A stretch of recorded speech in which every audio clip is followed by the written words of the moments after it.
And now, it's time for another Dice Tower review with the Game Boy Geek. Hello my friends, it's the Game Boy Geek here. If you're watching this video, chances are you've heard about a game called Power Grid.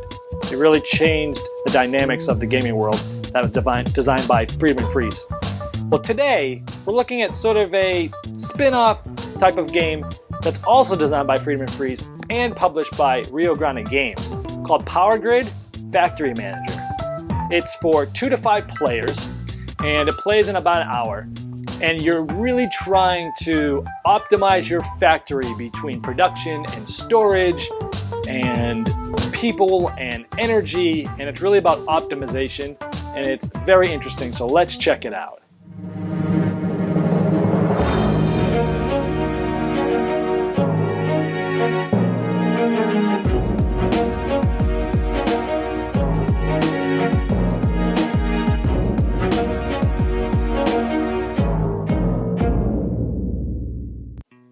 Factory Manager is played over 5 rounds, and each round has 5 phases.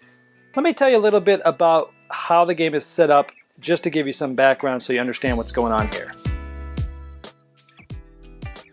Each player in the game gets his own factory, and that's what we have here. Each factory starts with some tiles. We start with 2 machines and 3 things of storage. We also start with 4 people in the canteen. These are your workers that are used to drive these machines. So let's talk a little bit about what all these symbols mean, because these are important to understand how the game's played. At the top here you see a production box, and here you see a pallet for storage. And right now, by default, we see that we have a production of 2, because our cube is on the number 2, and a storage of 3, because our storage is on number 3. And the last thing here is energy.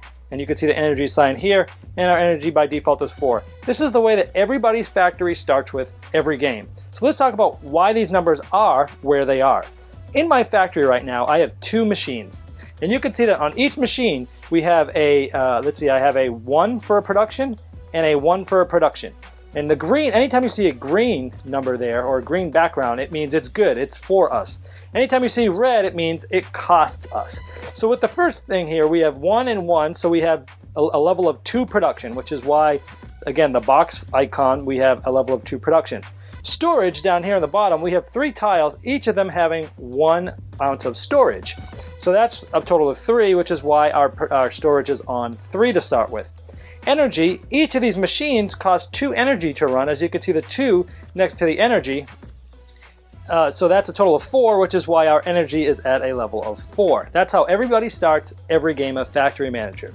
The last thing is people. Well, these machines require people to run them. And each machine here requires 2 people each. So you have a total of 4 people that are guaranteed to be working on the machines at all time. We just keep them in the canteen so we know where they are, but they're actually running those machines. What you are trying to do over the game is increase both production and storage while lowering your energy costs. And that's really the key to the whole game, is optimization. Because when the income round comes, you only get as much money as the least of these 2 here. So you can't just go really good with storage, because you're still only going to make money on the least of the 2, which would be production. So you're always trying to increase production and storage, and you're trying to do it as evenly as possible while keeping your energy down. So let's walk through the phases and show what a round looks like. The first phase is the auction the new player order. So the game starts with people having randomly assigned specific tiles for player order. The lower number goes first, the higher number goes second, and so on and so forth. Here I'm just playing with 2 players to show you, to keep it somewhat simple so you can understand the mechanics of the game. There would be 1 of these, each person would have 1 of these to start with. And what happens is a turn order tile, as many players as there are, that's how many turn order tiles will come out for bid.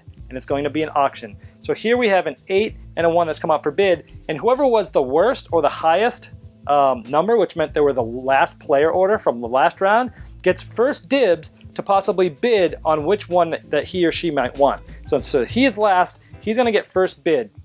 And so he sees a 1 and an 8. He can either bid 0 or 1, or however many people he has left. Since you start the game with 7 people, and he has 4 to start with in his canteen, he actually has 3 others that he can use for the rest of this round And one of the things you could do with these people is bid for player order. So if he wanted this first player order number 1, he could say, I'm going to bid for this and maybe bid 0. And then it goes to the next person who had the next highest from last round, and they can bid. And it goes into bidding auction to see who wants to bid for this lowest player order. You can bid 0 to start with, and if nobody bid, then he would just take it. If someone bid, they have to bid with people, one of these workers, and then they would decide if they wanted to bid or not. So let's just say he bid 0, and nobody took anything. Now, if he did bid a person on there, this person cannot be used for the rest of this specific round, which would only leave him with 2 available workers to do anything with the rest of the round. So you really have to time right when to bid. But let's just assume in this case they did not bid. They bid 0, and the other person's like, yeah, you can have it, and then the other player takes the 8. Now notice the 8 here has a -3 on it. That means that when they buy things, for every tile they buy, it's going to be a cost of -3. So that's essentially how the auction of the player order, or phase 1, works. Phase 2 is preparing the market. So let's talk about the supply board that we see here. You see a handful of columns. On the left side, you see machines, and then next to that is red robots. Next to them is yellow robots. Next to them is storage. And then we have some 2 tiles of what's called optimization tiles. So that's essentially the available supply. Now in player order, again, our guy got the lower player order, so they're going to go first. For each person available that they have left right now, they can pull that many tiles down from any of these columns, with the rule being that you always have to pull down the lowest number. So they have 3 that they can pull down. So let's say they pull down this to the market. Let's say they pull down this to the market. Let's say they pull down this to the market. And let's assume the other player also has 3 workers left, and maybe they pull down this, maybe they pull down this, and maybe they pull down another robot. Now that's essentially phase 2, where we have now prepared the market. Now we're moving on to phase 3, which essentially is buying, placing factory tiles, tearing down factory tiles, and or hiring seasonal workers. So let's talk about how this works. So here's the market's been prepared, and again, it goes in player order. Once all the players have pulled down into the market the amount of tiles per workers that they have available, this now becomes the market that we can buy from. Now, again, in player order from lowest to highest, we can now choose. Now this is interesting because if you remember the player auction order, if you're first, you can pull down tiles and other people can pull down tiles that were higher than yours, because as the columns go up, the more expensive ones come down, and then you can end up buying the things that they pulled down. So player order is really important in this game. So here we see a different market. I kind of lined them up in columns so you can see. And again, to go over these things, you have to decide what to buy. Now you have 3 available workers, so you can do pretty much 3 actions. Or in this case, since it's the first round, you'll probably be buying up to 3 different things. Now everyone starts with 18 Electro, which is the paper money that comes with the game. And so you have $18 to spend. Now if we look at these, we see the different items here. Machines typically give you production, but they always cost you people. This one gives you 2 production, costs you 3 people, and is $6. Also costs you 1 energy. And some of the ones that cost less produce less, but they also use less people, maybe the same amount of energy. So you see a different range of production, people cost, and energy. So machines always give you production, but always cost people and energy. Red robots always give you production, but never cost you people, but always cost you energy. The yellow robots never give you production, but always give you people back. So, and then they always cost you energy. Storage always gives you storage, and some of the optimization tiles, typically they're always good. They're either going to give you people and energy, like this one, or they're going to give you storage and energy, or a cluster, or a combination of all those. So you've got some decisions to make. I have $18, and I'm going to try to buy some things to both raise my production, raise my storage, and try not to use too many people, and try not to do energy. So there's a lot of variables here that you're trying to balance and optimize. One of the important things to note is we have started with 2 machines, and you can only have 1 robot per machine in your factory. So the red and yellows are robots. You can only have 1 of those for each machine in your factory. So if I were to buy things right now, I could not buy more or put more than 2 robots in my factory, because you have to have 1 robot per machine maximum. So let's say I bought this robot and let's say some storage, and that's $15. So I used 1 worker to buy this one, I used another worker to buy this one, and I just had one sort of left over, not doing anything. I just put those there to help me remember how many I've used in my actions. And essentially I would pay the $15 to the bank, and I basically have 3 left. Now if my factory was full and I needed to make some room, instead of using one of my workers to buy something, I could have used one of my workers to remove something. And then if I had another worker, I could then replace it. Now on your factory, you can fill it up any way you wish like this with the 1 robot per machine limit. And once you get past these phases, you see 2 other spaces here that are $10, so 10 electro. If I'm going to build in either of those, I have to pay an additional 10 electro to the cost of the tile in order to place there. So it allows you to put more things in your factory, but it comes with a cost. The other 2 places up here are for the 2 optimization tiles that we talked about earlier. These are these ones down here, the energy and the control room. Those actually go here. They have their own spot. One of the other things I could have done, well, we talked about buying tiles, we talked about selling or tearing down. Another thing that we could do is at the end of our round is we could hire seasonal workers if we want. Some of the workers, if you look at, have a sort of a longer arm. This is a normal one. This is one that has longer arm. There's 2 of them per color. They're sort of in the field. If at the end of my buying round, I would like to buy these to use in the next round, I can pay 7 electro for each of these. So later in the game when you have more money, but you don't have as much workers, you can add these seasonal workers to give you more workers next year. And if you want to rebuy them, you have to rebuy them every round. So you can basically buy tiles, clear tiles, use workers to clear tiles, and you could buy seasonal workers for next round. Okay, so now moving on to phase 4, which is bureaucracy and new energy prices. And at this point, after everyone's pretty much bought everything, everybody looks at their own factory and figures out where they are with all the different variables. So in this case, we have 1 production here, 1 production here, and 2 here. And so that's a total of 4. So I would move my production up to 4. My storage is 1, 2, 3, 4, as we see the 4 number 1s there. So this is also 4. So this is good. The first round I actually built that evenly. And then we look at our energy costs. 2, 4, 6. We have a total of 6. So my energy went up from 4 to 6, but my production went up and it went up evenly. That's not a bad round to start with. The next thing we do is look at the new energy cost. Right now it's at 1. And before we score us, we pull up a tile from the energy cost and we flip it down, and this says +1.